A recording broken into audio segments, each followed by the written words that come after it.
Jean-Pierre est apiculteur amateur, aux petits soins pour les abeilles depuis 40 ans. Sa plus grande inquiétude, qu'une armée de frelons asiatiques ne décime ses ruches. Pour prévenir toute attaque, il a donc, avec un de ses comparses, inventé un piège redoutable.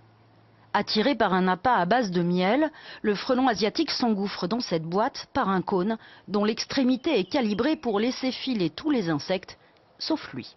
Et le frelon asiatique, une fois qu'il est rentré dedans, il ne peut pas ressortir, car il ne peut pas faire l'acrobatie de se mettre dans l'autre sens, la tête en face du trou pour ressortir. C'est ça le principe. Testé et approuvé, Jean-Pierre a piégé des centaines d'individus grâce à son invention. C'est ce que j'ai pris l'année dernière, chez moi, dans le centre d'Ossegré.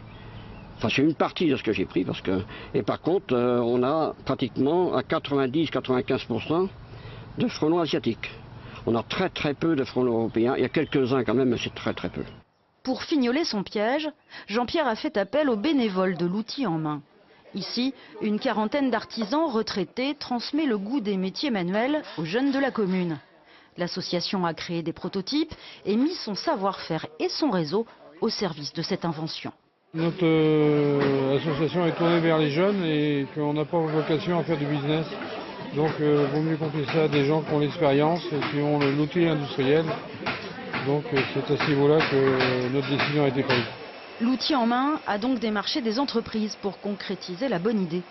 Cette menuiserie a tout de suite adhéré à ce projet local et collectif. C'est ici que sont dessinés, coupés, assemblés les 20 premiers modèles tests, et tout ça gracieusement. On ne sait pas du tout effectivement s'il y aura un retour sur cet investissement, c'est pas le plus important.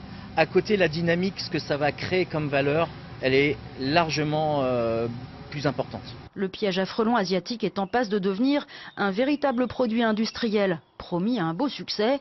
Il n'est pas encore en vente que déjà les commandes affluent. Un semencier hollandais a déjà appelé pour faire affaire avec l'outil en main.